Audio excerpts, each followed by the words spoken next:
Hi, my name is John Petrucci. Welcome to my video.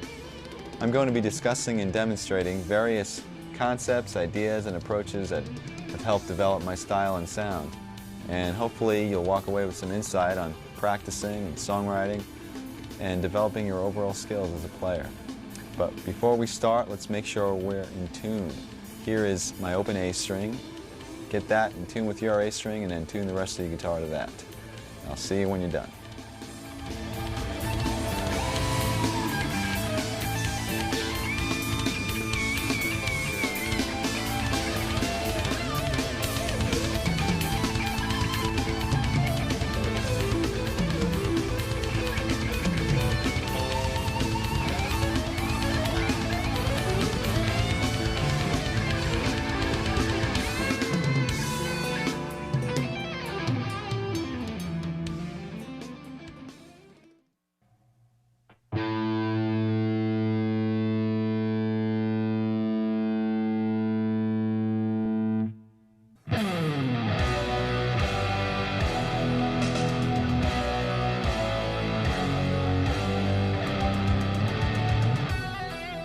Okay, I'd like to begin with some warm-up exercises, and we're going to start with a couple that don't involve the guitar at all. So put your guitar aside for a second.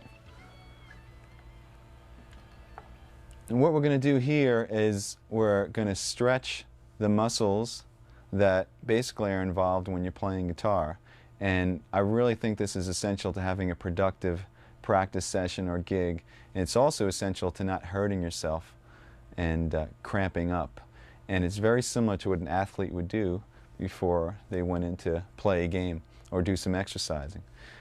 Okay, the first one begins with stretching the back and shoulders and arms. And guitar players tend to slouch when we practice, so these are really important. We're going to start with stretching your arm across your chest.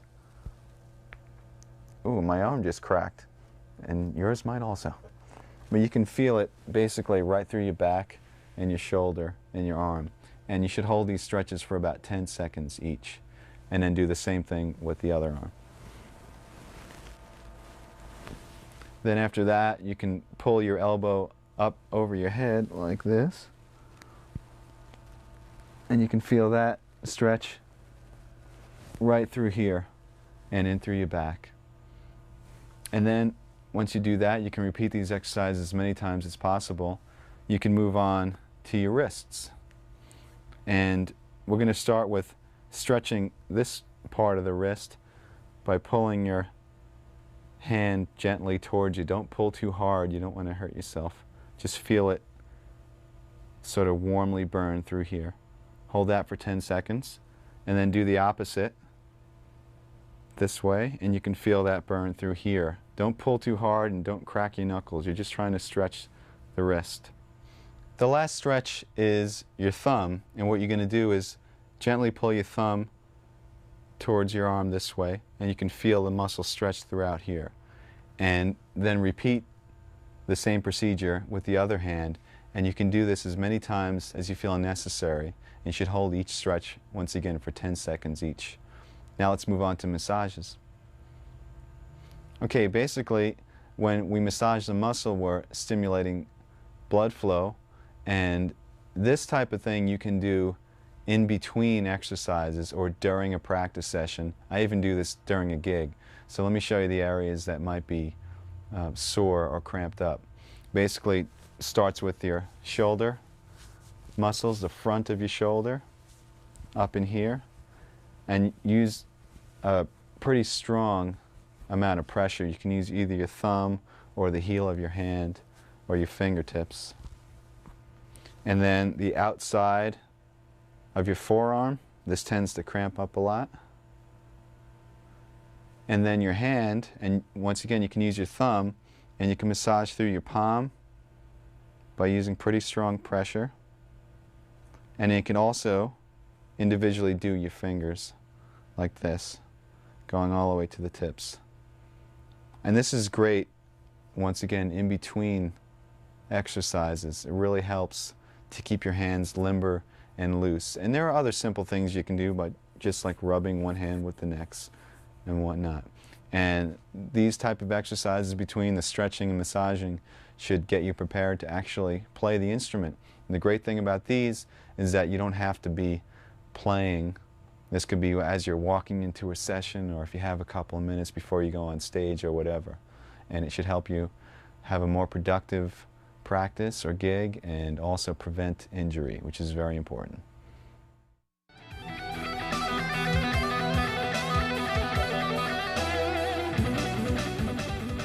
Okay, now I'd like to demonstrate some warm-up exercises applied to the guitar. So pick up your guitars again.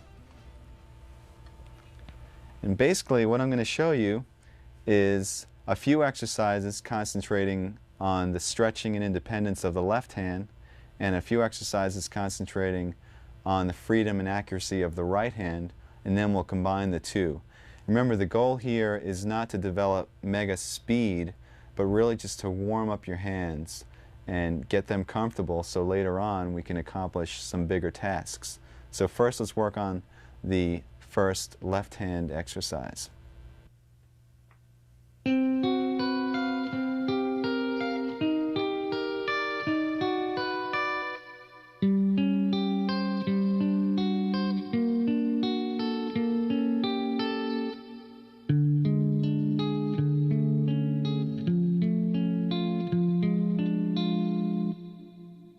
I suggest that you start this exercise higher up on the neck, because once we get into some stretches, it's going to be a little bit difficult as you go down low where the frets are bigger. And basically, your right hand isn't really that important right now. I was playing the notes separately. You can play them as chords if you'd like. You can play them without a pick. It really doesn't matter. We're concentrating on the left hand. Make sure that the notes ring out clearly, because what we're really working on is the stretching and independence of your left hand. Also use a pretty strong pressure. Now what's happening here is that I'm playing on 4 adjacent strings with a basic chord shape. It sounds pretty ugly. In fact, most of these chord shapes sound ugly, so turn your volume down when you practice. And then we're taking the 2 inside fingers, 2 and 3, and we're reversing them like this. Then we're taking your 2 outside fingers, 1 and 4, and reversing them. And then taking the 2 inside fingers and putting them back to their starting position. The next step is to just move up the chord shape to the next string group. So between the A and the B string, and repeat the same motion, and then move up to the last string group between the low E and the G string, and repeat the same 4 chords again.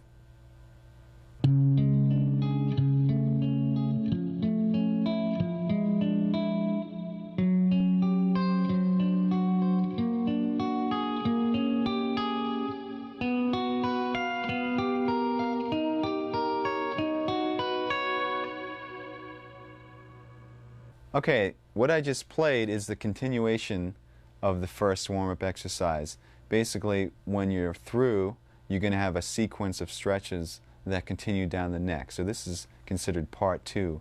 And what I did is I started in our original position, which was between the low E and the G, and we were in the 10th position, and I stretched the first finger down a half step and kept the rest where they were, and did the same sequence of finger moves. So in other words, then reversing the 2 middle fingers, then the 2 outer, and then the 2 middle again, and just continued up to the next string group, and then to the final string group again.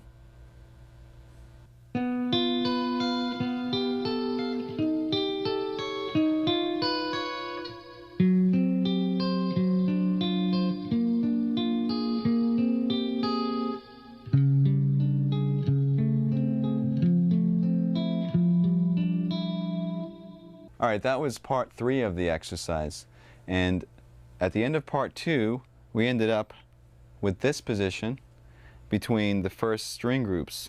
Now what you're going to do is put your fingers back in order, and while leaving your 3rd and 4th where they are, stretch your 2nd down a half step. So we have this shape, and once again continue with the moves all the way up the string groups. Now for the final part.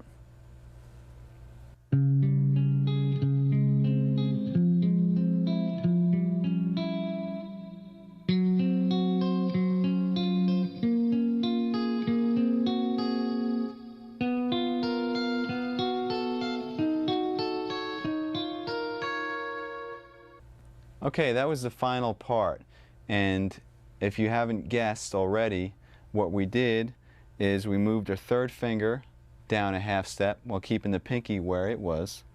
So we had this shape. This time the stretch is between your third and fourth finger, and continue with the pattern until we got up to the first set of strings again. And then all you do is you bring your pinky down a half step, which brings you to the exact same shape that you started with, but you're a half step lower, because we started originally in the 10th position, now we're in the 9th position. And that's the first warm-up exercise. Okay, the second warm-up exercise for your left hand is basically a variation of the one that we just finished. You can start in the 10th position again with the same setup, and we're going to do the same moves.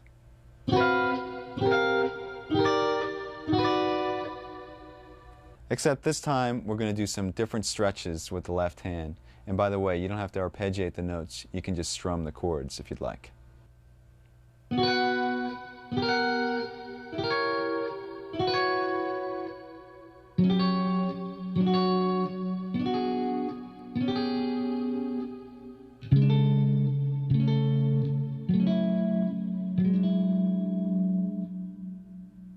Okay, this stretch was different in that instead of moving one finger down a half step, we move the first finger down a half step and the fourth finger up a half step. So we have a double stretch between the third and the fourth and the first and the second. And then we did the same exact moves.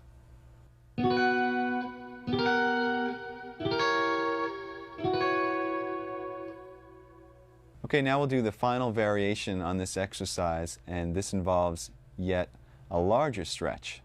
Here's how it goes.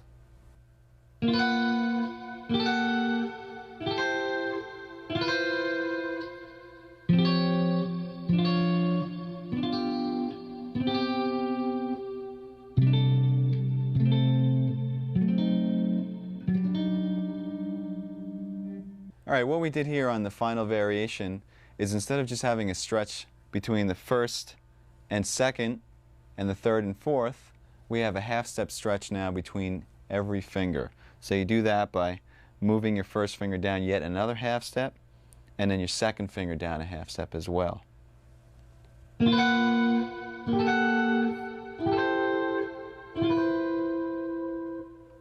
Remember when doing these exercises to make sure that the notes ring clearly. And see just how far down the neck you can go by moving downward by half steps. Now, for all you crazy guitarists out there, there is one more variation that involves some super stretches. Remember, don't hurt yourself.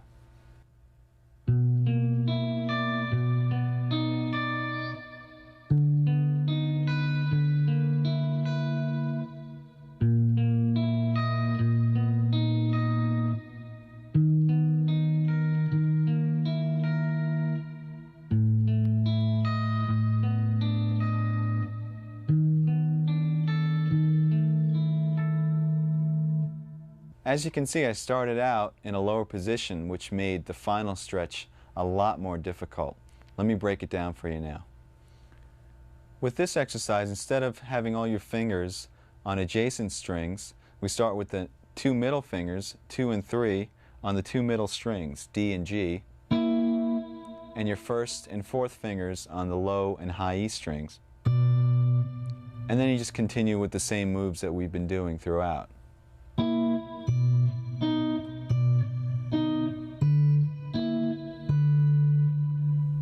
The moves from here should look familiar. We move the first finger down a half step, and the fourth finger up a half step, and then the first finger down one more half step, and the second finger down another half step, creating a full step between each finger for the ultimate stretch. What I usually do is I play these exercises in sequence, one after the next without stopping.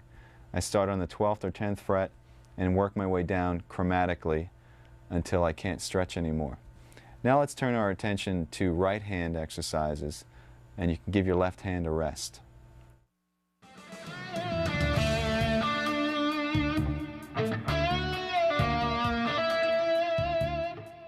The next exercise concentrates on the flow and precision of the right hand and has many variations. So let me demonstrate it in its basic form.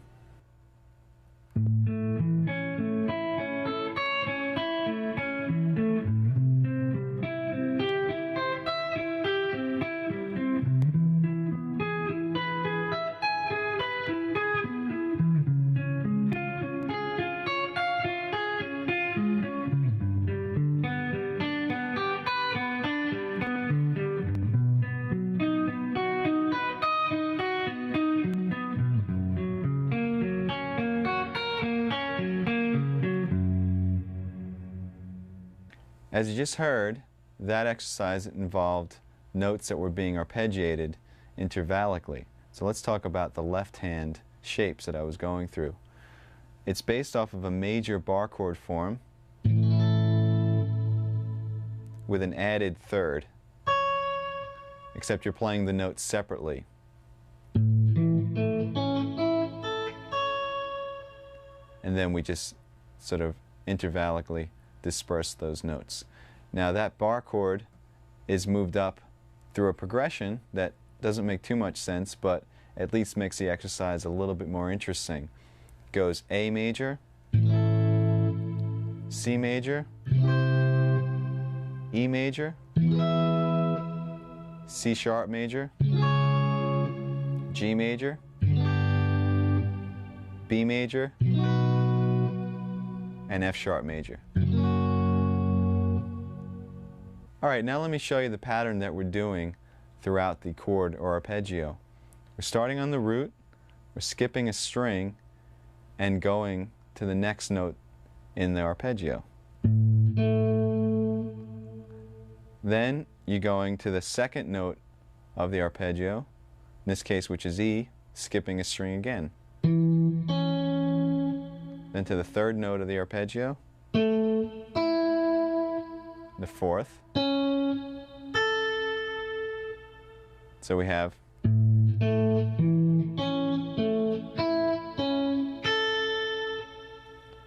remember to pick down, up, down, up, down, up, down, up.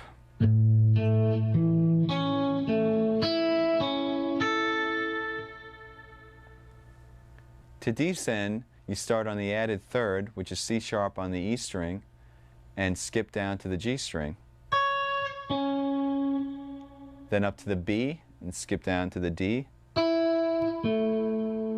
Up to the G, skip to the A.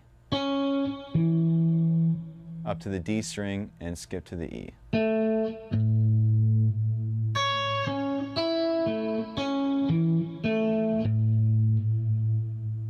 Remember once again to keep your right hand picking consistent. Down, up, down, up, down, up, down, up. Don't let that falter at all. So here's what it sounds like when you combine the two.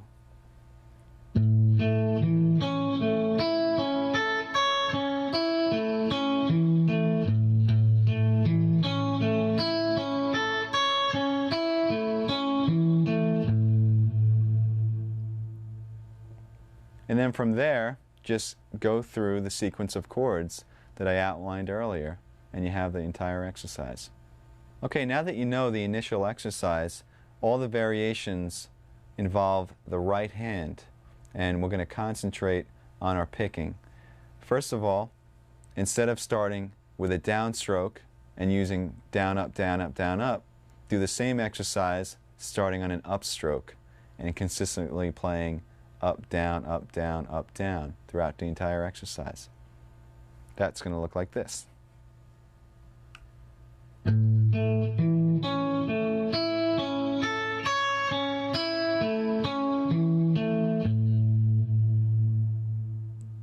It might be a little bit more difficult at first, but the reason we're doing this is so in any situation you'll be able to pick. You're not always going to have the comfort of starting on your favorite stroke, whether it's down or up. You should be able to sort of get through anything that comes your way. Now, the other variations involve playing more than one time on each note. We're going to start with playing twice on each note, then 3 times on each note, and then finally 4 times on each note. Not only that, but starting each sequence with a down and then with an up. So let me demonstrate through the one chord what these will look like on your right hand. We'll start with the doubles, starting on a down.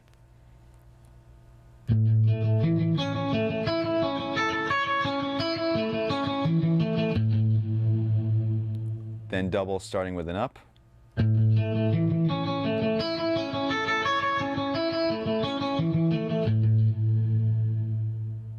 Then 3 times starting with a down.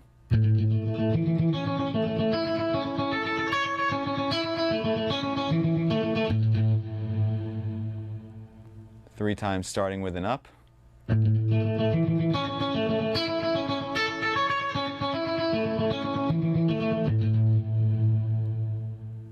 Four times starting with down.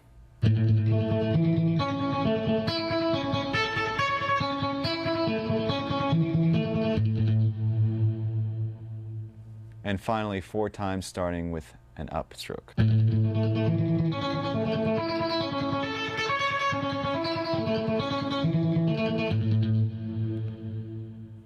Alright, what you're going to do is play each one of those variations through the entire chord sequence. Just remember to keep the notes very even, and also to keep that consistent alternate picking, especially when you're playing triplets, going from one string to the next because there's an odd amount of notes per string. Really watch that you are keeping a consistent down, up, down, up. Now let me demonstrate what it would sound like playing 2 notes per string through the entire sequence, just so you can have an example.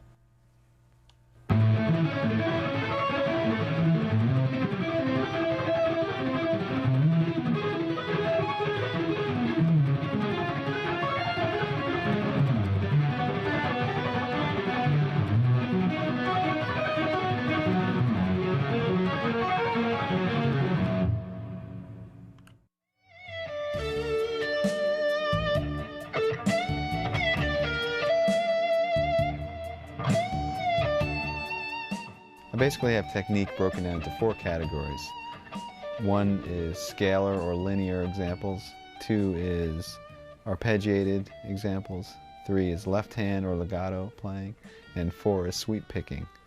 And what I do is I have files in a file cabinet, and I collect information from videos and books and lessons and whatever, and I file them according to topic.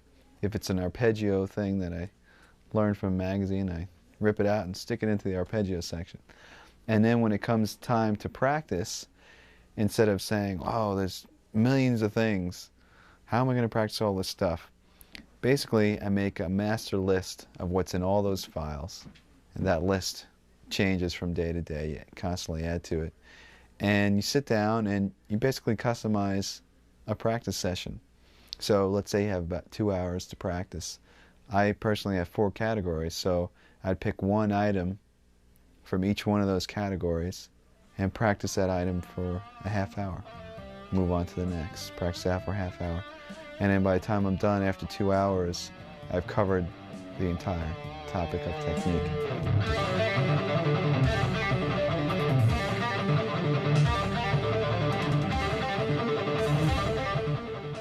Okay, now that we concentrated on the left hand and the right hand individually, let me show you a few exercises that are equally effective for both hands.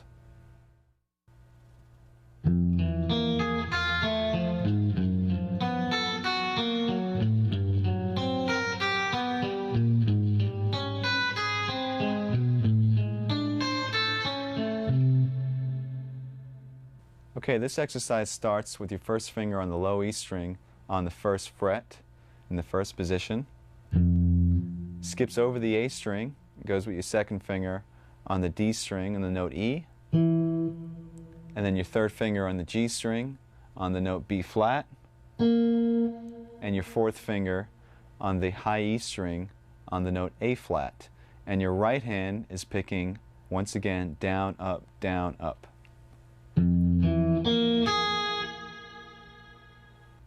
Now the next step is to simply flip your hand, sort of like a mirror image. So your first finger is now on the high E, and your fourth finger is on the low E, and start from the high E and go down to low E with the picking, down, up, down, up.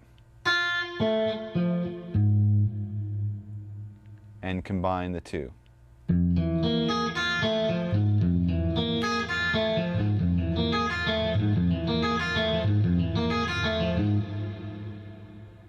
What I did after that is I ascended chromatically, and you should take this all the way up to the 12th fret, and then descend using a similar but slightly different pattern. Here's how it goes.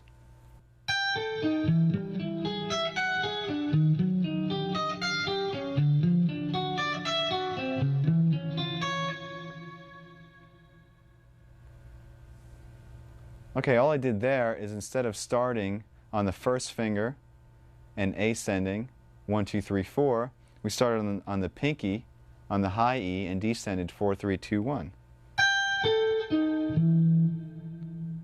Once again picking alternately, and then we reversed that image like a mirror and started on the fourth finger once again on the low E.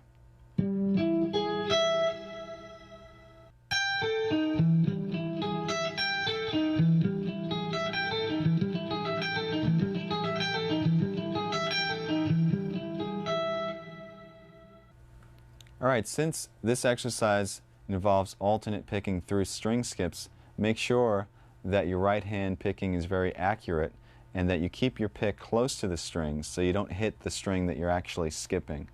It's called efficiency of motion.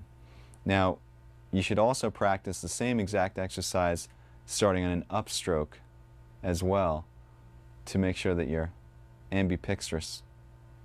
No.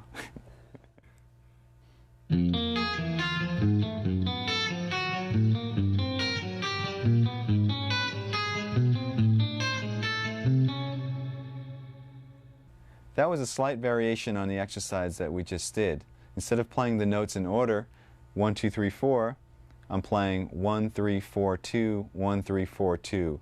And the notes and skips are exactly the same. Make sure you keep the picking alternate. Let me show you now the descending version.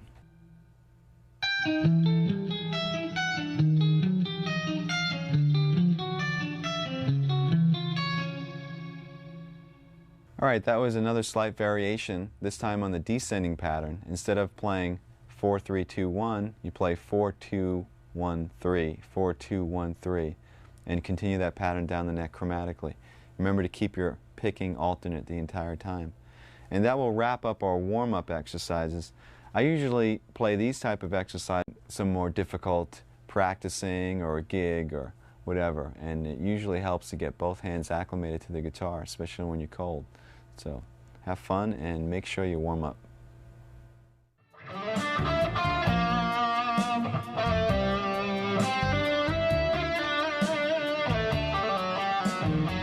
In order to realize our creative visions, it's essential that we develop the craft of our instrument, which leads us to the area of technique.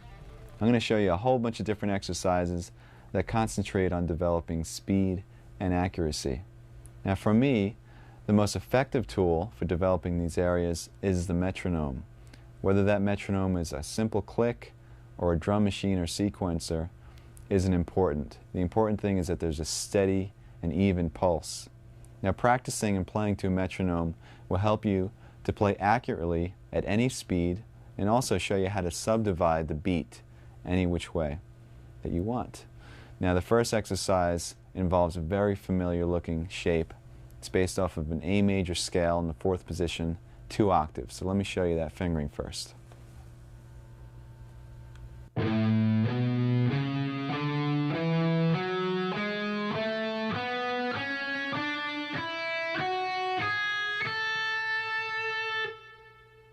This exercise involves playing to a steady pulse. In other words, the speed or tempo of the click is not going to change, but how we subdivide that click is going to change. First, we'll start with playing one note per beat, which is chord notes. Now I have a metronome setting of 66 beats per minute, which is really slow, but by the time we're done, you're going to be playing a lot of notes per beat, so it's important that we start slow. Remember also to keep a consistent down, up, down, up, down, up picking pattern the entire time. Here is chord notes to the metronome. 3, 4.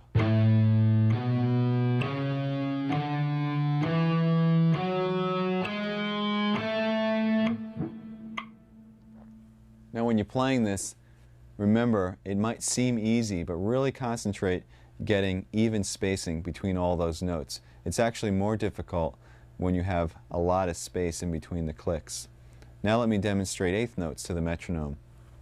This would be 2 notes per beat. 3, 4.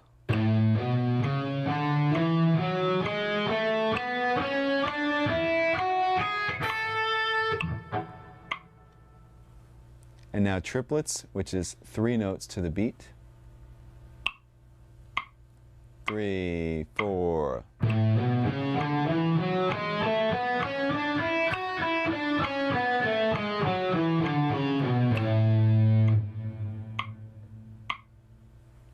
The next division is 16th notes, 4 notes per beat. 3, 4.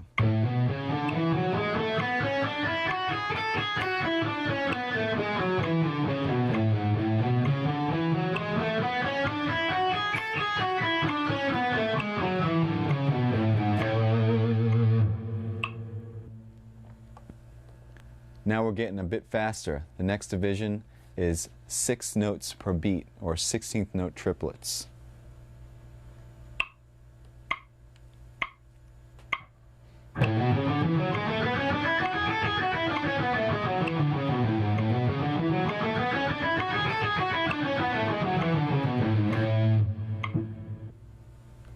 And the last group is 32nd notes, or 8 notes per beat. And this is going to be quite faster than what we started. But remember, the pulse didn't change at all. It's just the division of that pulse. 3, 4.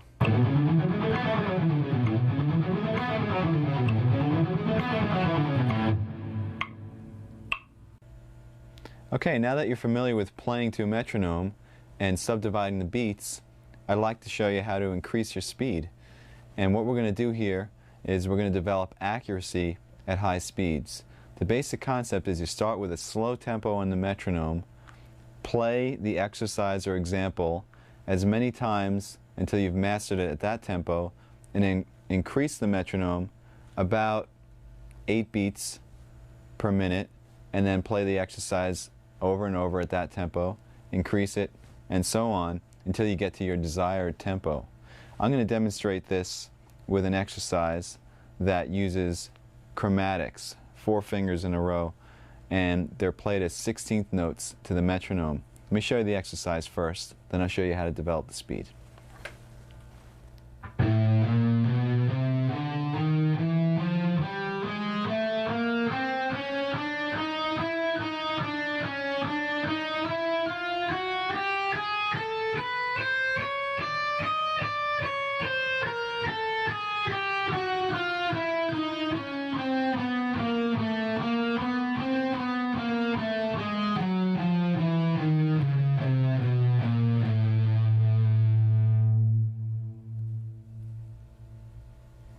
As I mentioned, this exercise is based off of a 16th note pattern, which means you're going to be playing 4 notes per beat. Besides concentrating on getting those notes to fall evenly over each click, you should also accent every 4 notes. In other words, every time the click comes down, accent with a harder pick stroke. So your group of 4 would sound like this.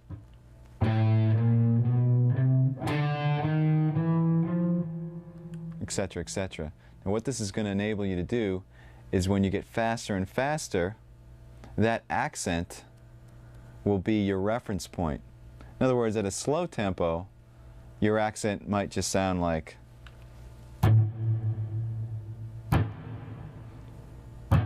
etc. And you'll be able to know where you are. But at a faster tempo, when the notes are whizzing by, your accent might be.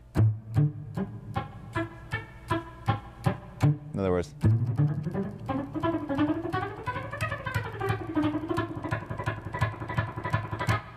And that's how you know exactly where you are when you're playing at fast tempos. So what I'm going to do here is I'm going to show you how I would take this exercise and develop it speed-wise. Now, the first thing you have to do is you have to get a goal tempo. Let's say our goal tempo for today is 200 beats per minute. Now normally I would start this pretty low on the metronome, maybe about 100 or so, and it would take me quite a while to get to 200. But for the video's purpose, I'll start at about 120 and I'll increase it in larger increments than I would normally do, just to save some time. And what's going to happen is by the time I get to 200, hopefully not only should it be wailing, but it should also be clean. Another thing to keep in mind is your technique that you're using when you're playing slow should be the same technique that you use when you're playing fast. In other words, when you're playing slow, you're programming in your technique. So when you play fast, be consistent in your hand position and also in your left hand position, your right and left. Okay, here we go.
Okay, so we finally reached 200. Now, like I said before, normally that would take a lot longer because I'd go in increments of 8. Now, if you find at any point along that development that you just don't have it, it's not coming together, it's not clean, like I'm going up to 200. If 176, I felt like I was pushing it, it's a good idea to back the metronome down. Go to a slower speed. So I was at 200, let's say that was difficult, I'll go back down to about 170. Try to get comfortable there first.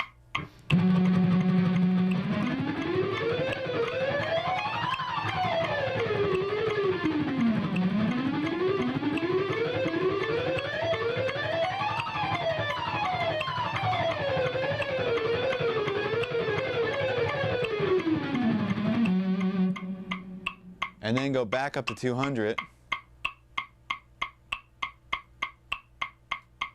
and see how it feels.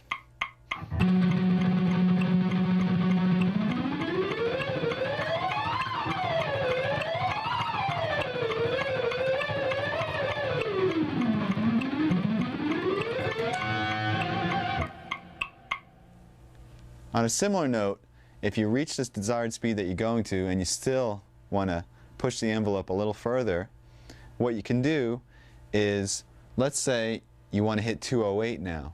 Go past 208, go to like 216 and just kill yourself, and then go back to 208 and that tempo will feel a lot easier. Let's attempt that.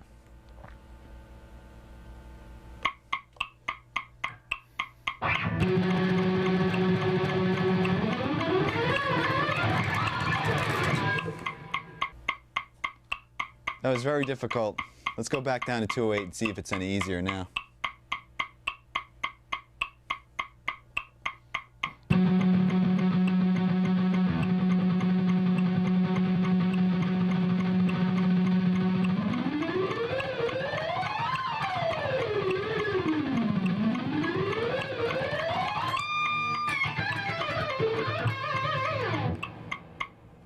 Okay, so it's pretty much there. So you get the idea about pushing the envelope and then going back. Just remember, make sure that you're clean and accurate, and remember to accent the notes as well. Okay, now I'd like to demonstrate the same technique, building speed and accuracy, but this time with a 16th note triplet pattern. You're going to play 6 notes per beat, and it's based off of a 3-note per string pattern in E minor. So here it goes.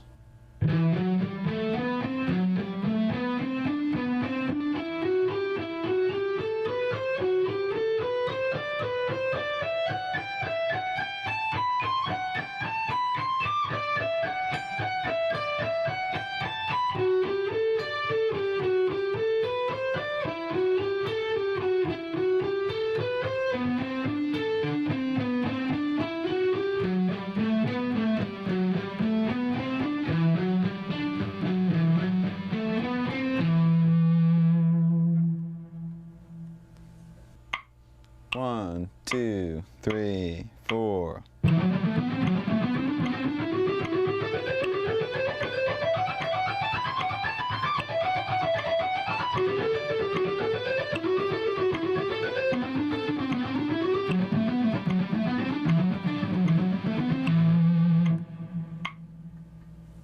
Okay, then you would follow the same steps to get to your goal tempo.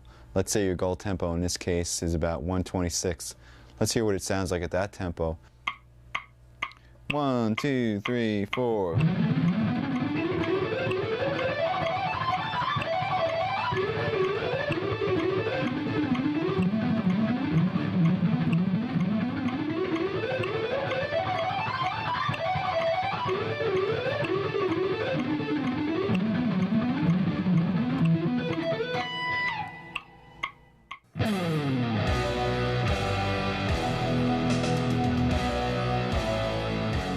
My first band experience technically was actually the first time I even picked up a guitar when I started again when I was 12. And these friends of mine, actually our ex-keyboard player, everybody would gather at his house because he had a piano. And I remember they were playing some Neil Young. They were playing Hey Hey My My. And they assigned me the little down, down, down, down. That was my part, and I sat there getting that. And I guess that was kind of a band experience.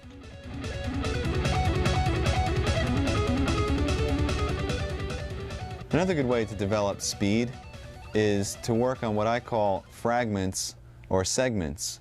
That is, if you have a long exercise or passage that's really difficult to play, instead of trying to swallow the whole thing, take bites, work on small and then connect them one by one until you have the big picture. This way you can concentrate on one little thing at a time as opposed to tons of notes. Now I have several examples of what I call scale fragments, and they're little patterns that you just play over and over and over and over, and eventually I'll show you how to develop these into long scale sequences that you can use in soloing and whatnot. So let's start by going through the different scale fragments.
All of the examples I just played were in the key of G major.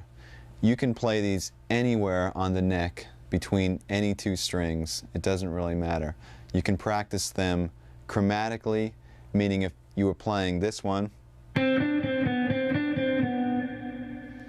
perhaps play it 4 times in each position and then move up a half step.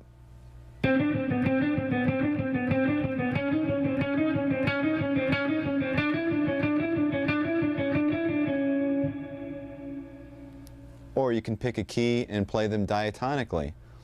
In other words, conform your fingers to the notes in the key.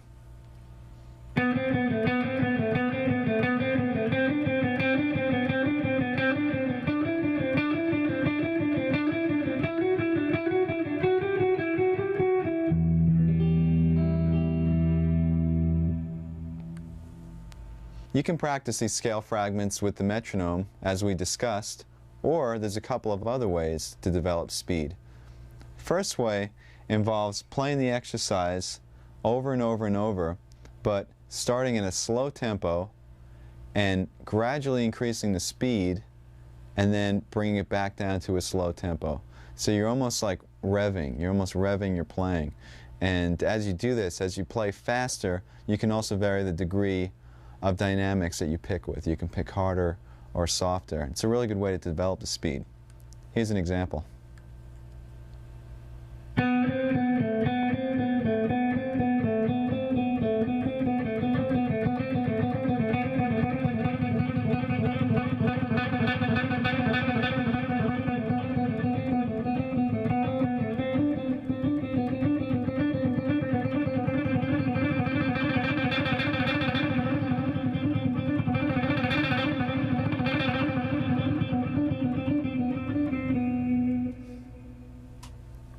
Another way of developing speed is by playing the exercise over and over and over, but this time playing consistently at a slow to moderate tempo and then sort of blasting out a fast tempo only a couple of times. So in other words, you're jogging for a while, then you're going to sprint for a second and go back to jogging.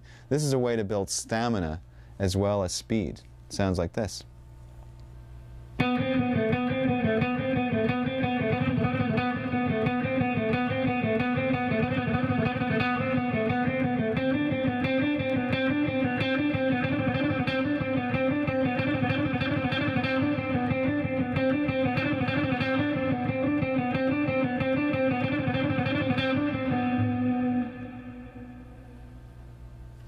Now, a fun thing to do when you're working on all these exercises, since they're pretty similar, some of them are using 16th notes and some are 16th note triplets, is to sort of interact. In other words, mix them together. Like you might have one that sounds like, which is what I've been playing for the last couple of seconds. And there was another one that went. There was also another one that went.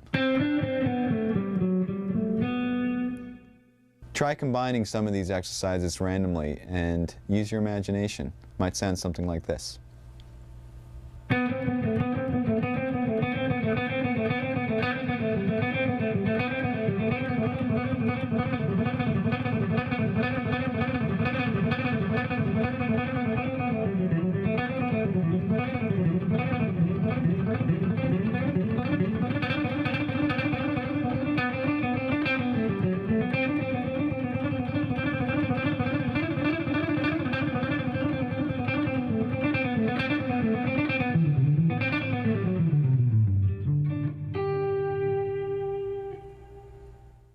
Each one of these fragments could now be used in a longer sequence of notes, perhaps a run through a scale or whatnot. So let me show you how a few of these can be developed. 1, 2, 3, 4.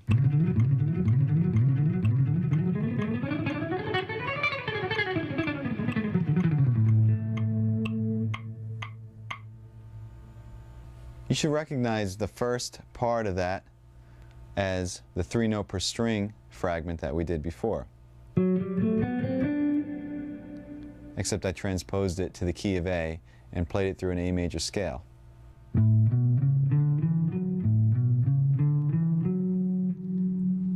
And the sequence consisted of playing that same pattern starting from each string.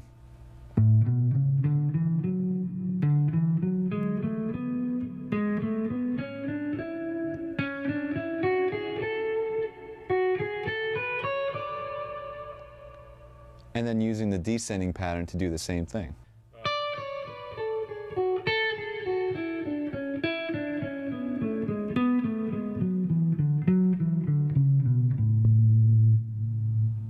Now you can play these patterns through the scales, you can change positions, you can play and repeat the sequence in any position as many times as you want. Just kind of mix it up, and that makes for a good run in a solo if you're trying to build some tension. I'll demonstrate that a little bit later. Let's move on to another long sequence of notes that's based off of another fragment.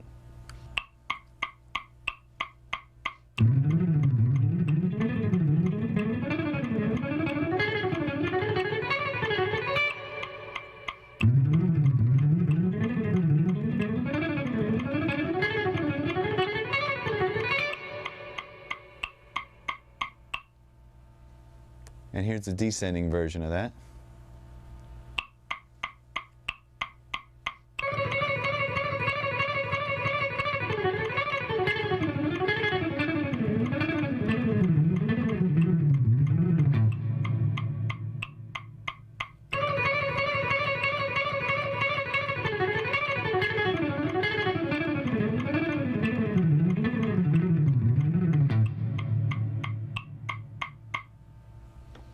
Okay, once again, hopefully you recognize the little fragments that originated these little runs. And descending, while it's fresh in our mind, came from that and sounded like this.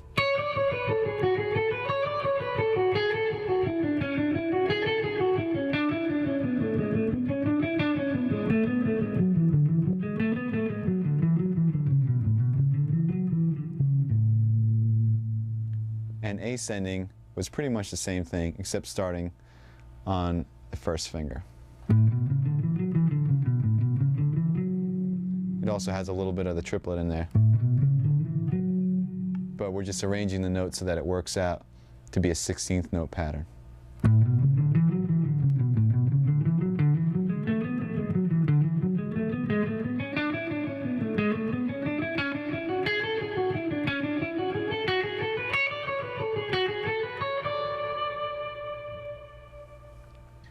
Here's another example using a fragment that includes string skipping.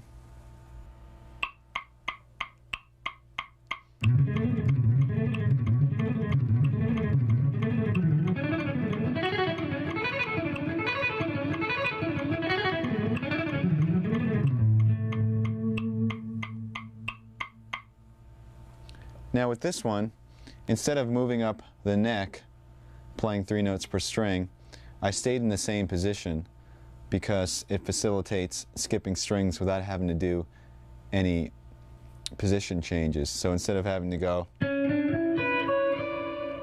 something awkward like that, we're staying in the same position. So the scale shape I'm doing has a repeated E, but we don't really hear that repeated E because we're skipping strings.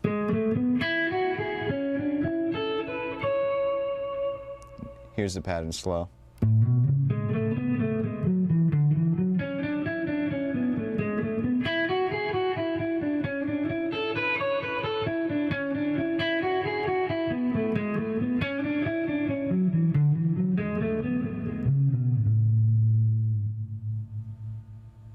Let's just do one more 16th note pattern through a scale, once again using one of the fragments that we learned earlier.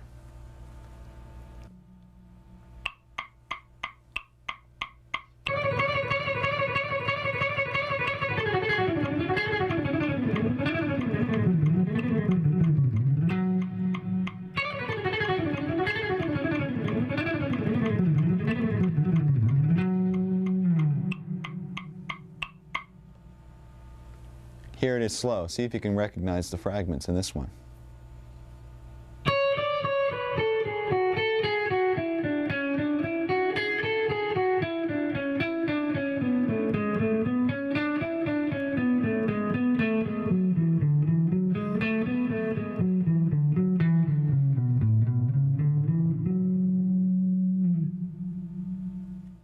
Okay, now that we have all the scalar technique under our hands, let me show you how this can be applied to improvising. I'm going to solo over progression in D minor, basically using D, Dorian, and D minor scales, and I'm going to throw in a couple of these 16th note runs, and you can see the way it interacts with the melodies and whatnot. And once you get a taste of this, maybe you can try it in your own solos.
When I first started playing, I probably had some of the same typical influences that kids my age had. It's like Black Sabbath and Zeppelin and The Who and Iron Maiden, and then I started to get more drawn towards the guitar players. And as I played more, I was drawn to players that really had unique style.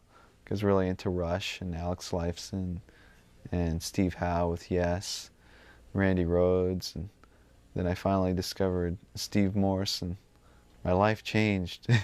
I heard the Bash for the first time, and I was just like, this is unreal.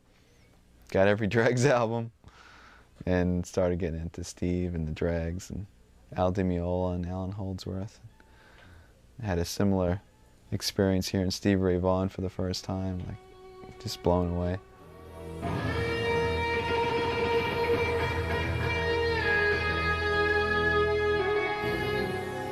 One of the more difficult techniques for most guitarists is using alternate picking through arpeggios. Now this has been something that's been difficult for me for a while, and it's actually making me kind of mad, so I analyzed what the problem was, and I came up with an interesting little fact. First of all, the problem always seemed to arise when I was encountering what I call inside the string picking. Now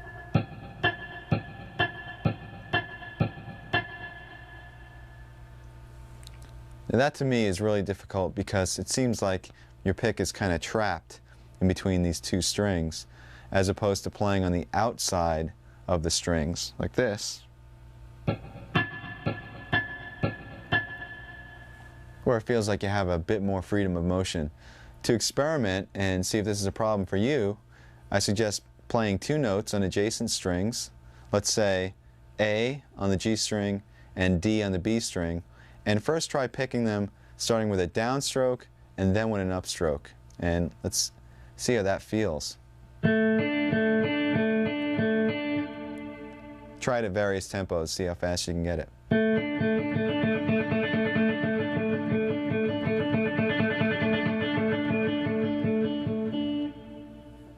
Now do the same thing, but start on an upstroke and go up, down, up, down.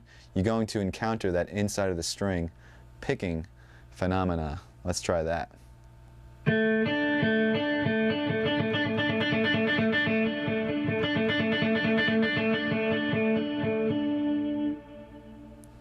Now my right hand immediately starts to tense up as soon as I encounter that inside of the string technique, and I think it's because I feel like I'm sort of trapped and I have no range of motion.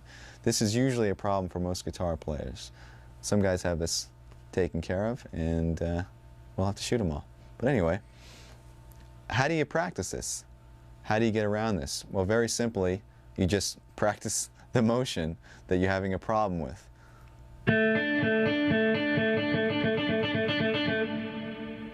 Now, this could be very boring if you sit there doing that for any period of time that's going to make it effective. So what I've done is I've come up with a little etude that practices and concentrates on the inside of the string picking. And by the way, if you ever have something that you're trying to work on and you need to develop it, come up with some little progression or etude or song. It makes it a lot more interesting. So let me demonstrate it for you now slow, and then I'll play it up to tempo.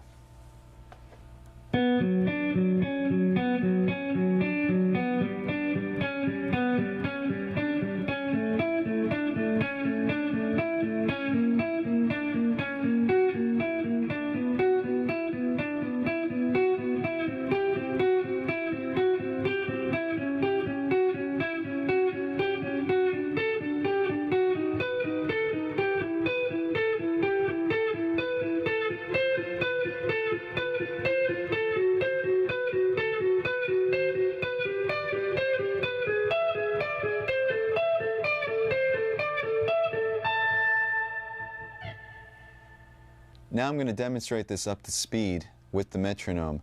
Make sure that the pick strokes are even and that you maintain, in this case, down, up, down, up, down, up, because we're starting on a higher string and going to a lower string, which once again makes us encounter this inside of the string technique. So here we go.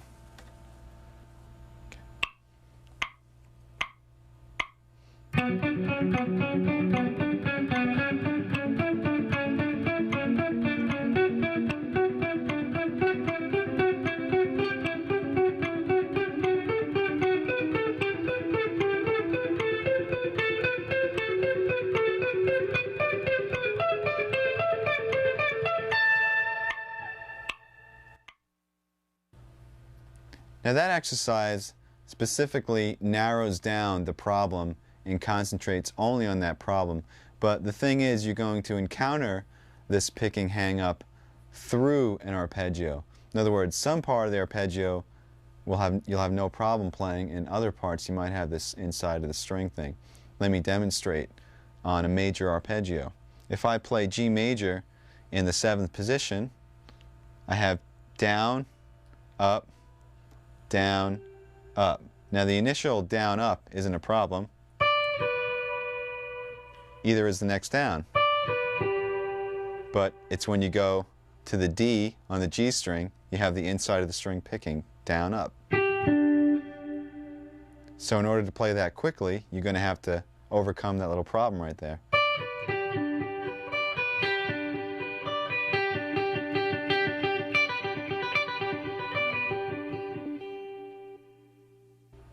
So once again, instead of practicing that same arpeggio over and over, I came up with another little etude that incorporates major and minor arpeggios, and that picking hang-up is kind of snuck in the middle of the arpeggios. So it's not just only concentrating on that, but it's incorporating it into a larger picture.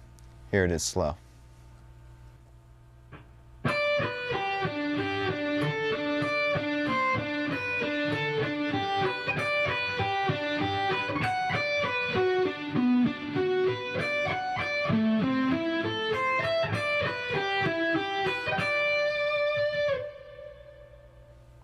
Now I've added an extra challenge to this one because not only are we working on the picking hang-up, but we're skipping strings while doing that hang-up.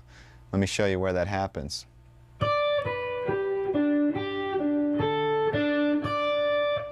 Right over here between the D and its octave, between the D and the C, between the D and the B.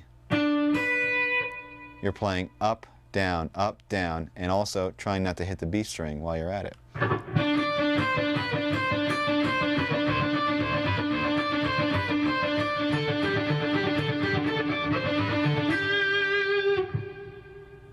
Here it is up to tempo.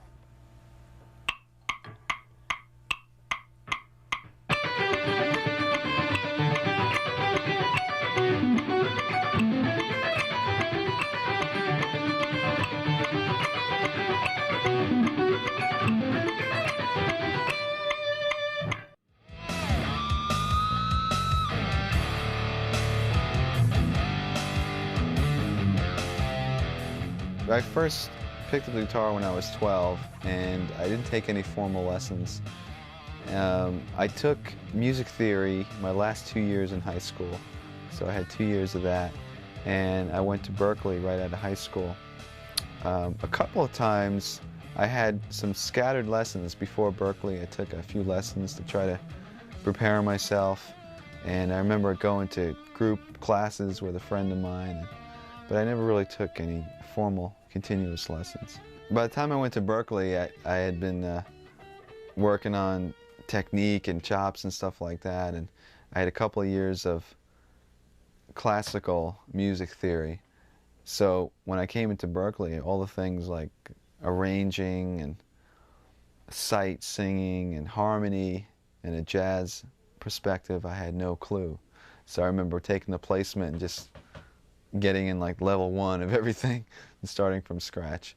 And I think that the most I learned there was in harmony and about chord structure and progressions, and also how to continue to learn, because that was one of the things that I kind of picked up on, is that there's such a resource out there, whether you're going to school or not. I mean, it's great to go to school because you have the discipline of going every day, but there's just so many resources out there. And the students that really applied themselves, whether it was to the library, the listening rooms, or attending recitals, they really excelled. And the ones that just kind of sat there and thought it was all going to come to them eventually weren't there anymore.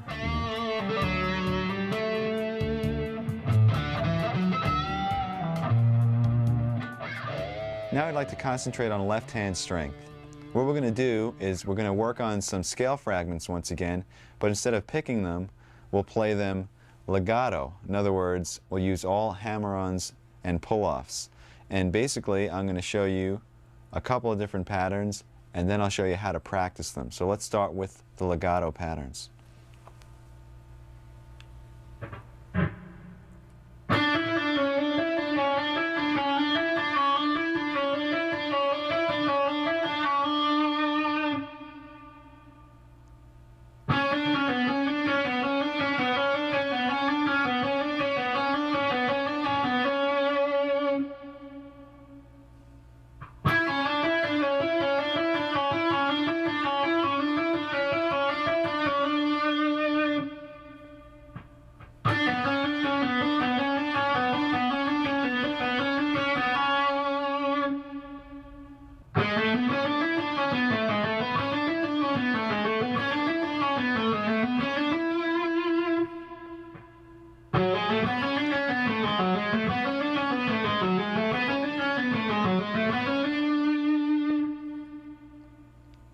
Okay, this is how we're going to practice these. You're going to play each pattern to a watch this time for a minute each.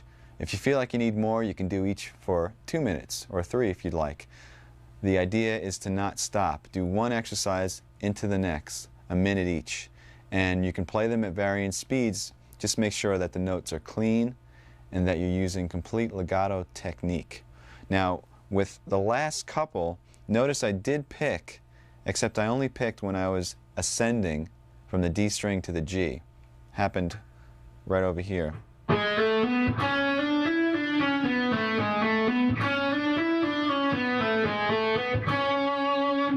So in this case, it was on the C sharp. That's the only other time you're going to pick.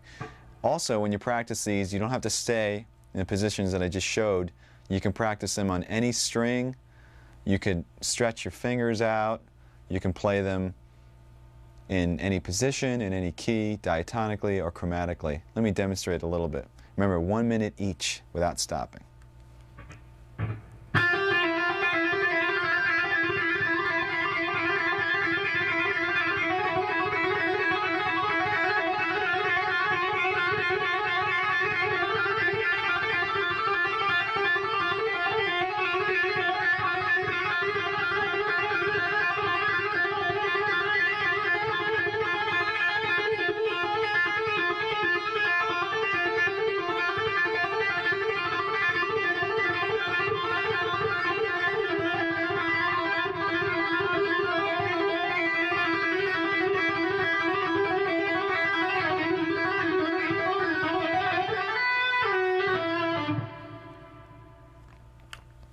That's the idea.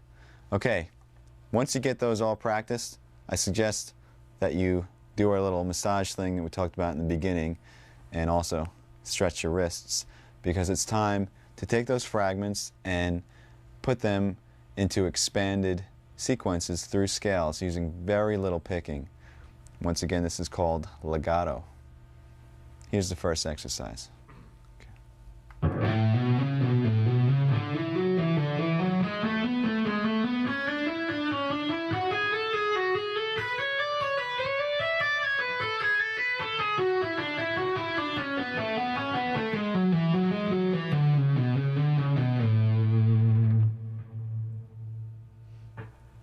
Okay, basically what the one that went like this, and also another one that went like this,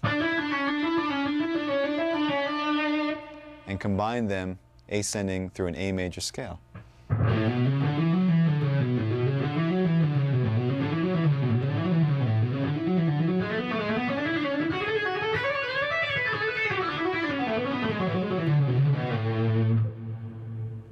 Descending, we shifted up to the next position in the key and worked our way back down the scale. Let me play the two scale positions by themselves, just so you know what they sound like straight through.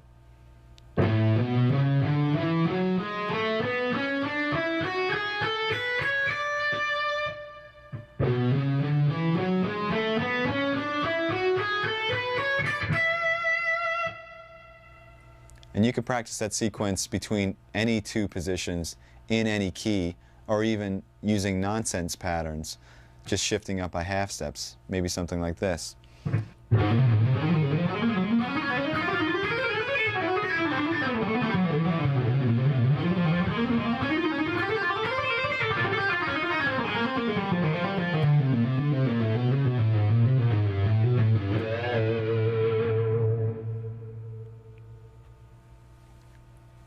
Now let's hear the original pattern up to speed.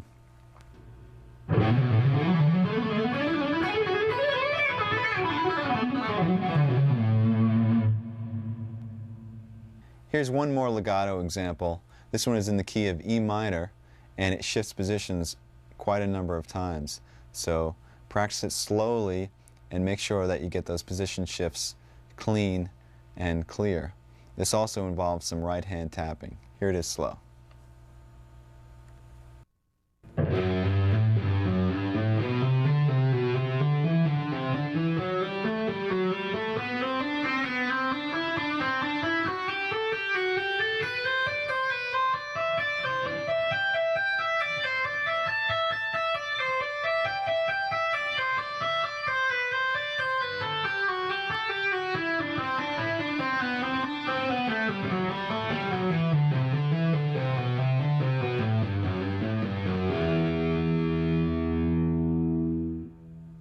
Let's break this down into segments so you can practice each section and then put it all together.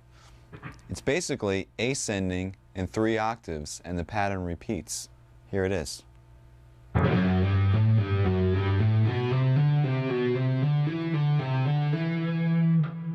it's starting on F sharp and ending on E, and then starting on F sharp an octave higher,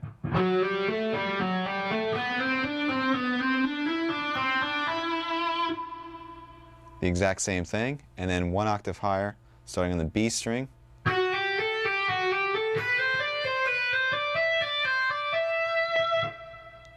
So this is a perfect example of practicing segments and then connecting all of them to get the whole run, because you might just want to practice each octave at a time.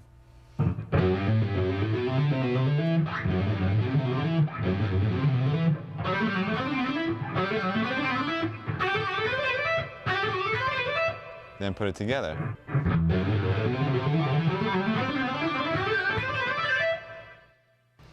When you get to the top, you're tapping the G on the high E string, and it's basically a double tap. And then you're tapping A, and then back down to G.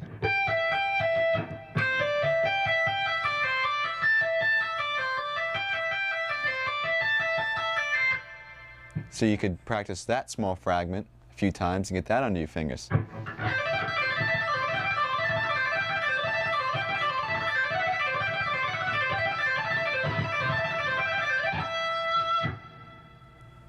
And descending, we have another 3-octave pattern.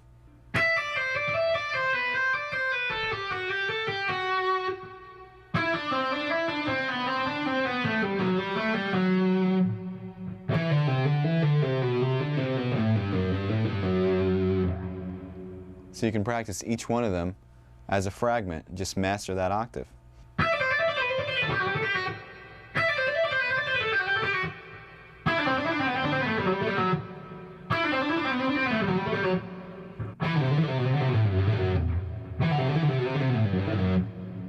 And then put them all together.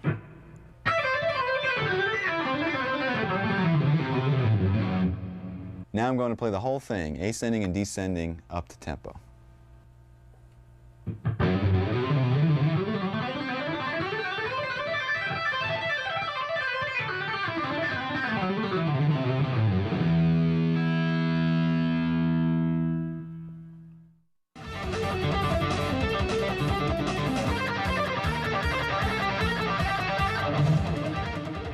When we first started the band, we were all 17 or 18 years old. So the last album that we just put out, I mean, it's like almost 10 years later. So I think we've all matured as songwriters, and you know, we listen to the old demos and whatnot, and there's bootlegs of those demos and stuff, and it's just like, oh my God, what were we thinking, you know? So it's the music and writing has definitely evolved.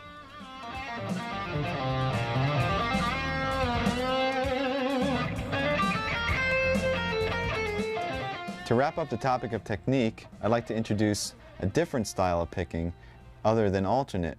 It's called sweep picking, and some of you may be familiar with this technique, some of you may not be, but in either case I'd like to offer you my exercises and things like that that basically isolate the technique, and then you can expand and apply it to things that you might already know.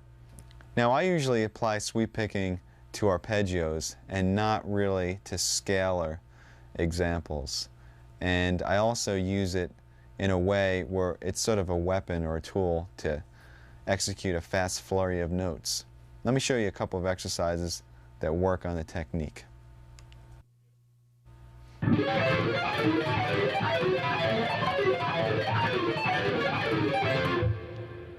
Alright, there's two things to keep in mind when working on this exercise.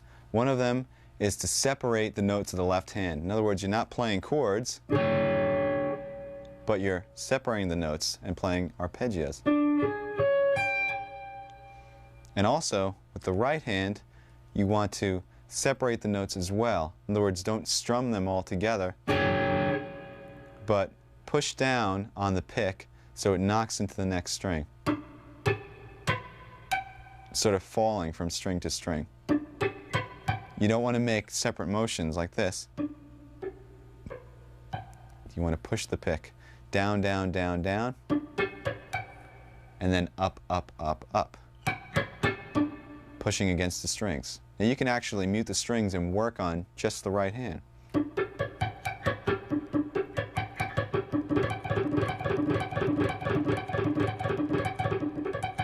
You don't want it to sound like this.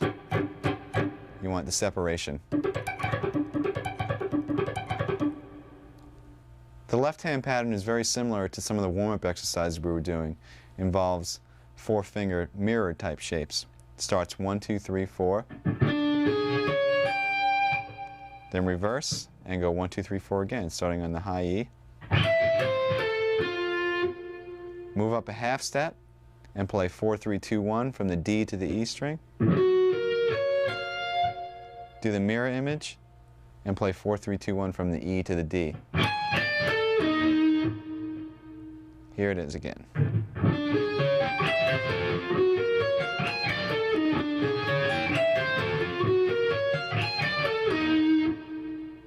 And then simply move it up, continuing in half steps.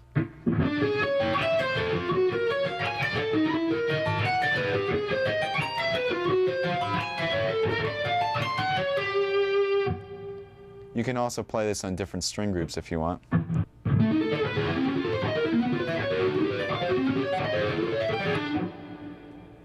Okay, just as a fun variation, you can take this technique and just mutate the notes of the left hand and I came up with, once again, another etude using the sweeping technique.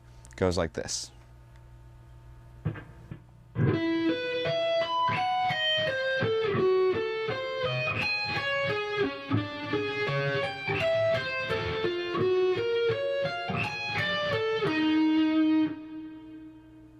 Here it is played to the metronome at 176 as 16th notes up to speed.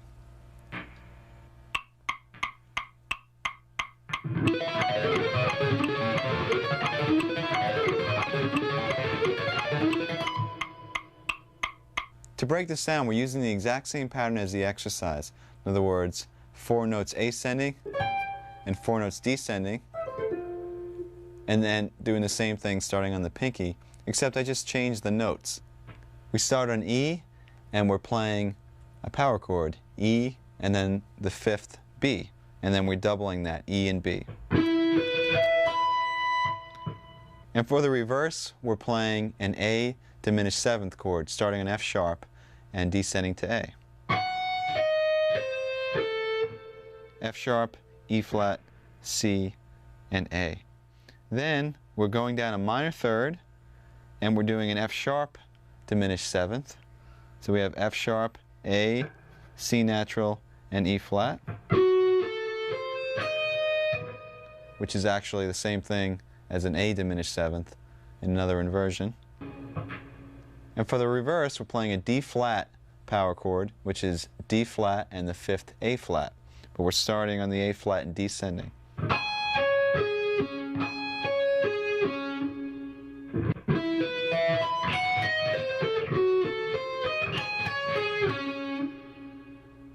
And to finish it up, we're doing the original exercise.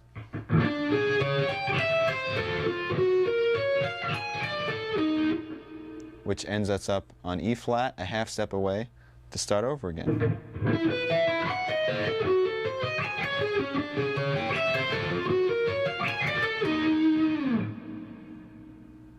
Here's one more sweep picking exercise. This one's applied to arpeggios. Let me demonstrate it for you slowly.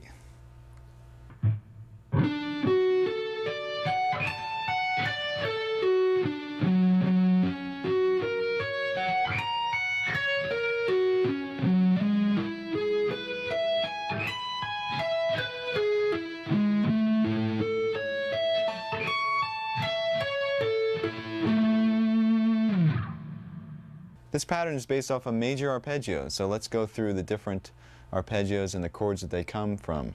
First one is D, coming from this chord fingering, with an added 5th, A. Second one is F sharp, based off of an F sharp bar chord, with an added 3rd.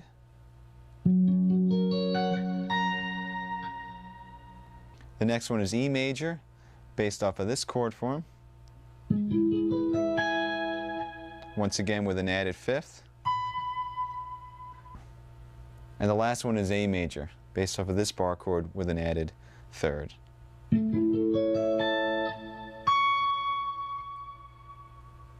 Starting with D, the picking goes down, down, down, down, down.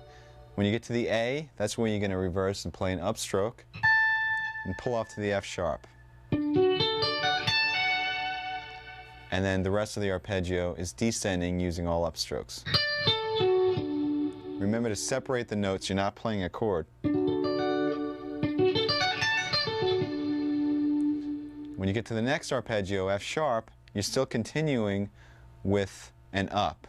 In fact, you can almost consider it the 3rd of the D arpeggio. So you're kind of finishing up the D arpeggio.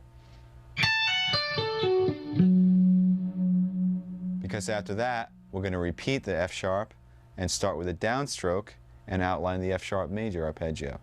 Down, down, down, down, down, down, and then up on the A sharp. Pull off to the F sharp and continue all consecutive upstrokes to finish off the arpeggio.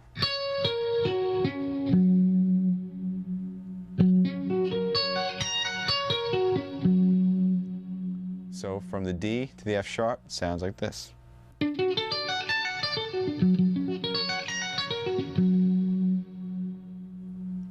Then we're going to move up to G sharp, which is the third of E, and basically we're going to follow the same exact pattern.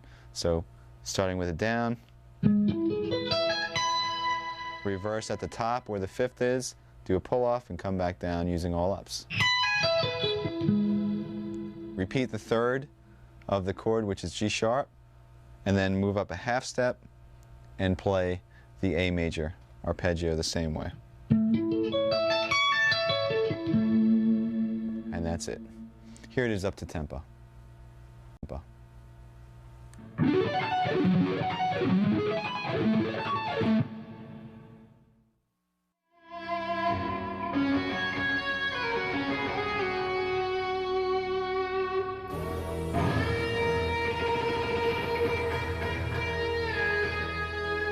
The majority of our writing process is together as a band. Somebody usually has a progression or groove or an idea, and they bring that in, and it's basically we just jam on it. We set the tape recorder and just kind of go for it, and out of those jams some solid ideas start to happen, and we start working on arrangements, and before you know it we have a song. Do you write lyrics yourself at all? Yes, I write lyrics, and I'm really interested in lyric and melody and how that contributes to the song, the real importance of the lyrics and the melody and the vocalist. The cool thing is that all of us were basically influenced by the same bands, and a lot of them happen to be progressive, like Rush and Yes and the Dregs and Genesis and even Zappa's music. So when we all got together at Berkeley, it just kind of naturally came out, this type of music in Odd Times, and even you know, using the harmony that was a little bit more experimental or creative and whatnot, and it was just kind of a natural direction for us all.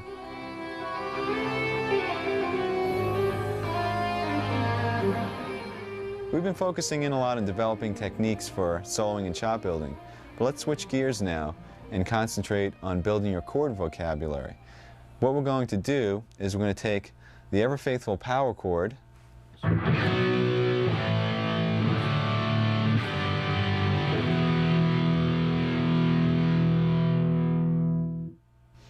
by adding certain notes to these chords. We're going to mutate them, and we're going to add some colors and drama into basic chord progressions. So let's first make sure everybody knows what the power chord is. Basically, it's a two-note chord consisting of a root and fifth. For example, a B power chord would consist of B and the fifth F sharp. Now you could expand and you can double the B,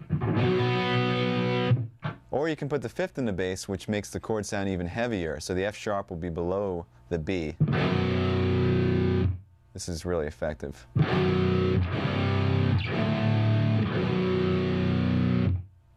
And one other type that's not really a typical power chord, but it's a progressive power chord. You take the root, the fifth, and you add the ninth on top. It sounds like this.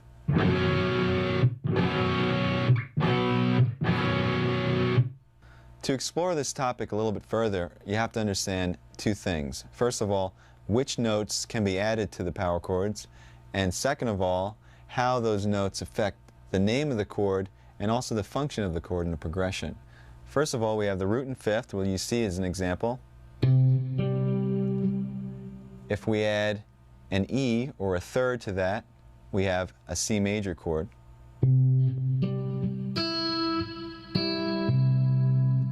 If we add an E flat to that, which is a minor third, we have a C minor chord.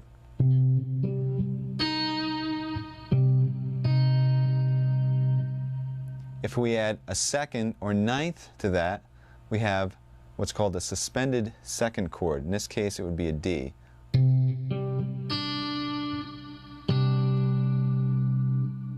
If we add a fourth to that, we have what's called a suspended fourth. In this case, the fourth would be.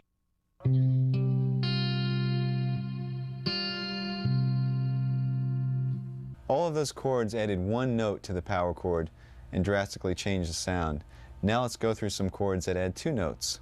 If we add the major third and the major seventh, we have a major seventh chord. So you'd have the power chord, the major third E, and the major seventh B.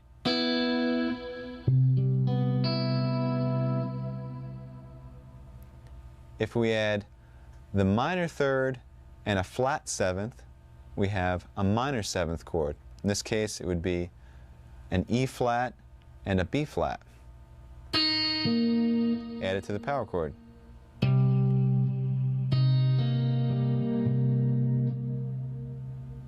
If we add a major third and a flat 7, we have what's called a dominant 7th chord.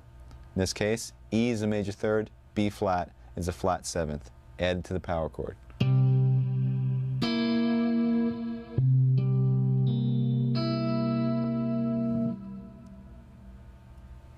And now there are a couple of chords which I call add 9 chords.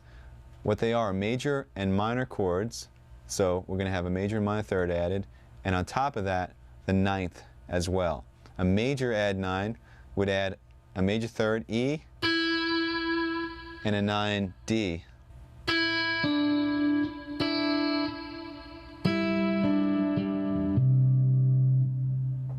A minor add 9 would add the flat third, E flat, and the 9th D.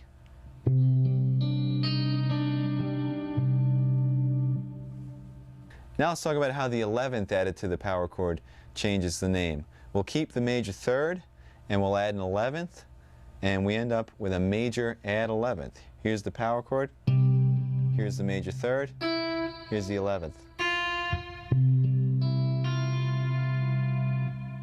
Don't worry, we won't be playing these fingerings.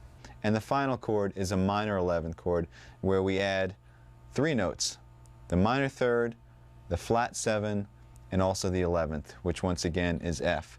And just to make this easier for now, we'll put the 5th in the bass. Now what this new information allows us to do is to take a simple chord progression that you wrote, maybe you have a great melody going, and develop the sound of the chords to add some spice. Let's say the chord progression we have is all power chords A, F to G. Very, very typical.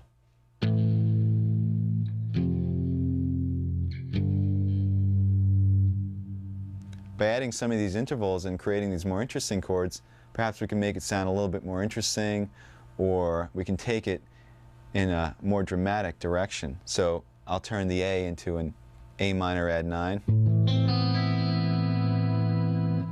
We'll turn the F into an F sus 2. And maybe the G into a G sus 2. So what started out as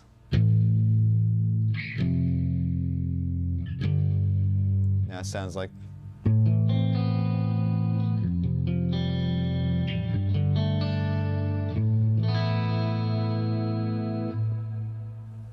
that's the basic picture.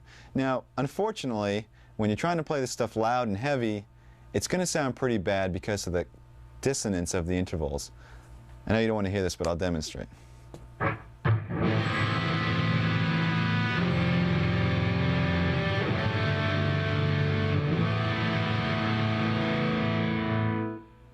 Some of them don't sound that bad, but once we start getting to 11ths and 7ths, believe me, it's horrible.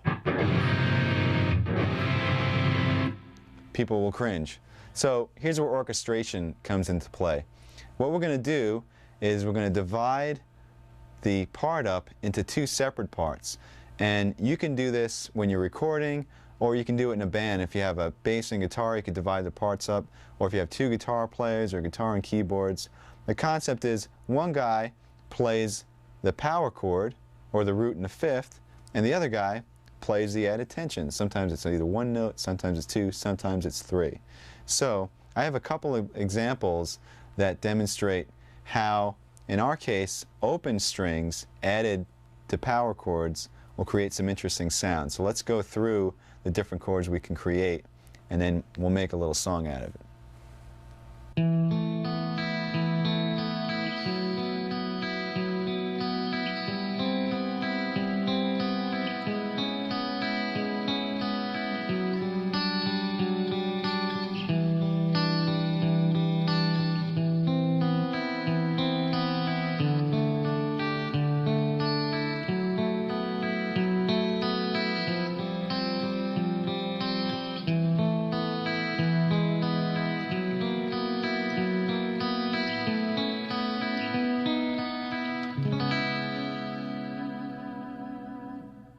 The first power chord was an A.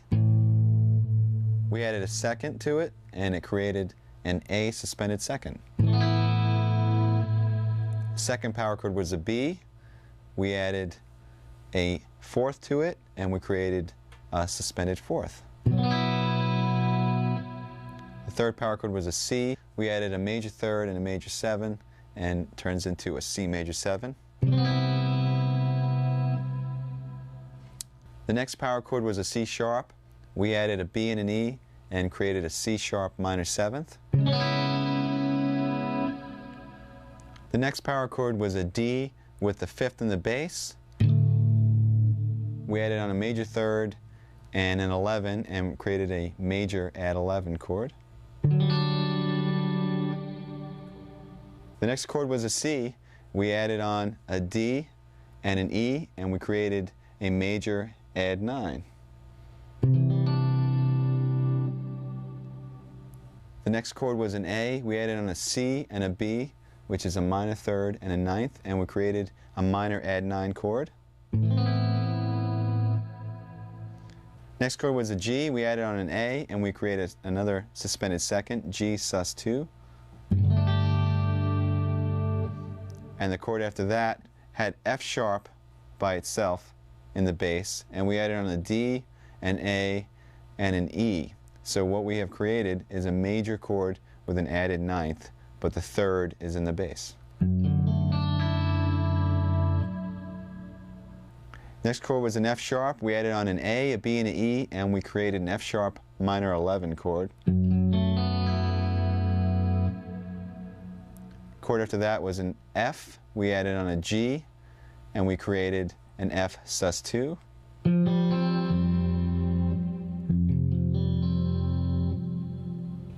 After that we had an E, and first we made an E suspended fourth by adding on the fourth A, and then we made an E major by adding on the third G sharp. So we had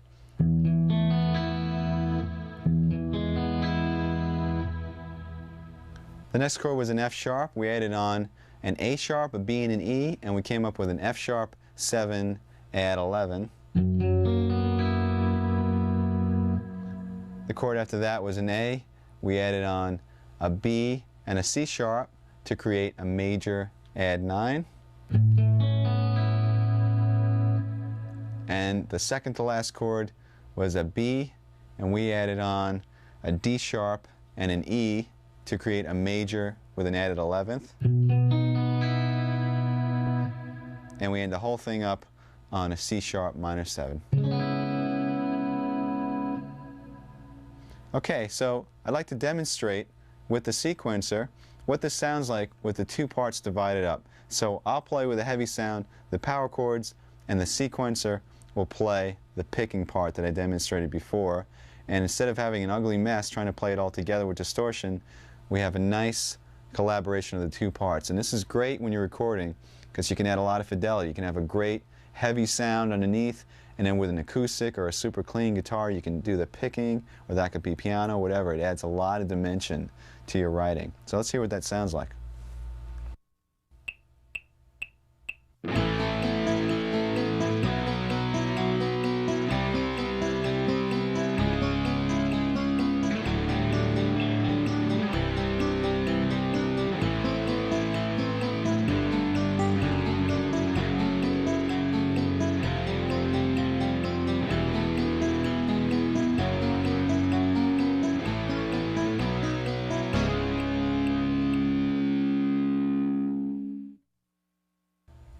As you can see, our power chord has come a pretty long way. We started with some really basic nonsense, and we came up with some pretty cool sounding chords. Now, granted, the progression that I created for that exercise really doesn't make too much sense. So let me show you a little song that incorporates a lot of those chords and is more like a piece of music. I mean, you can use it for background to a vocal part, or it could be backing up a solo or whatnot, but it uses basic power chords that I'll be playing, and the sequencer will be playing the second guitar part. And check it out.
Now we've created a very vast and dense soundscape by using this technique. We're taking up a lot of space. So it's important that you really listen to what the other players in your band are doing. For instance, let's say this type of interaction that we just went through was going on between bass and keyboards. It might not be necessary for you to play a moving part along with that. You might want to choose a soaring melody or some lush chords in the background. The point I'm trying to make is that you should really listen for space when you're writing. Listen for register and listen to what the other people are playing. This way you contribute what's right for the song as opposed to just worrying about your own little part. Remember, the song comes first.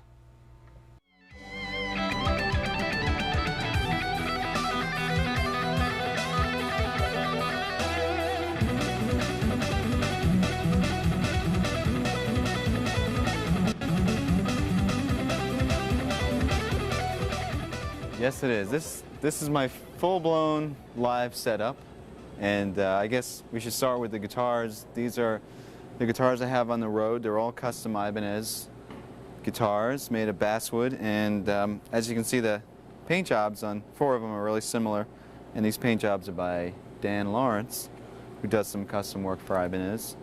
And basically, I have 2 7-strings. This one is sort of a prototype, and this is the main one that I use, and 3 6-strings on the road. There's string gauge is 9 through 46, and the low B on this 7-string is a 56, and they're Diodario strings. And the pickups are DiMarzio. As you can see, each guitar is the same setup, just 2 humbuckers, and they're all direct mounted into the body. There's no middle pickup at all, and the knob placement is so that my hands don't sort of knock into anything. Like on a Strat, you might have a problem with your pinky or whatnot. And these pickups were custom designed by Steve Blucher for DiMarzio. And basically one of the interesting things about these, as you can see on all the other guitars, is there's one 3-way toggle switch. And the cool thing is that in the middle position, you have the center 2 coils on, but they're still hum canceling. Gives a really sweet sort of scooped sound for clean passages, particularly. And the frets are 6100, and it's a rosewood fretboard. This is my live setup. This rack was custom designed by Mark Snyder, and basically you got 4 Mesa Boogie cabinets. They're Celestion Vintage 30 speakers in those cabinets. And what's going on here is I have an amp switcher, and the amp switcher is switching between 3 different preamps, 2 triaxises and a Boogie Mark II-C Plus. Everything that's in the rack, like the Crybaby and the noise gate and the volume pedal and the parameter pedals, are all hooked up through this multi-pin system that goes to the pedal board, which I'll show you in a second, and it makes setup very easy. And also, the rack has a data dump. It's an Alesis data disk that allows me to save or reload any of my MIDI programs for the PCM 70 or the TC Electronics 2290 or even the Mesa Boogie Triaxis. So once again, on the road, it's really important to have backup and to make sure that nothing goes wrong. And it's also very well shielded. All the grounds are isolated from the chassis, so you have no buzzes. Or once again, it's really important from venue to venue with the different sort of RF and electricity that goes on in these stages. I use these picks. These are Jim Dunlop Jazz 3s for all the electric playing. And then for acoustic, I use these Dunlop 0.71 millimeter picks, which are a little bit lighter. And I play the acoustic. This is an Ibanez acoustic, and it's better for strumming and whatnot, the lighter picks. And the way it's set up over here on the stand enables me to go from electric to acoustic very quickly during the show. Just kind of come up to it and play a song.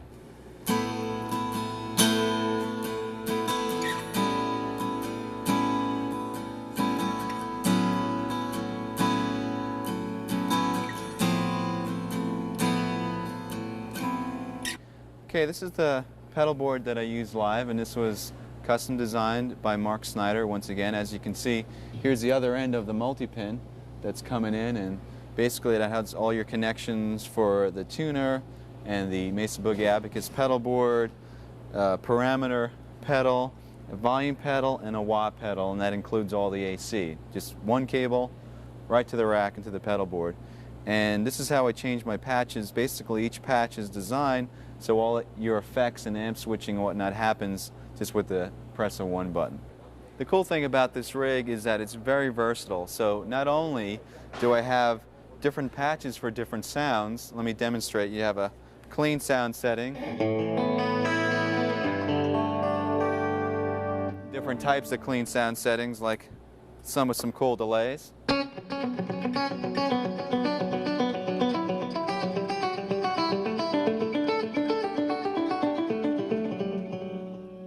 And then we have some basic heavy rhythm sounds.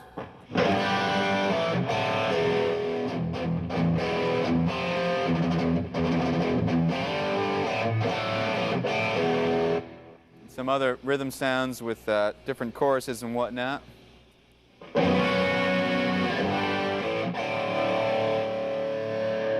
And also a couple of cool lead sounds.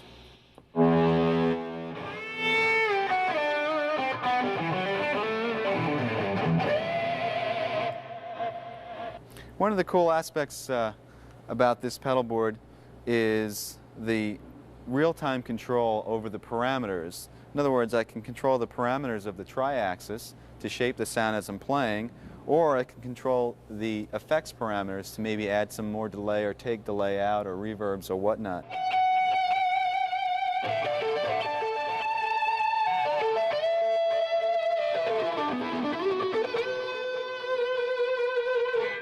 But if you're playing a faster line, you don't want as much around it, so you just ease off the pedal so there's not as much delay on it.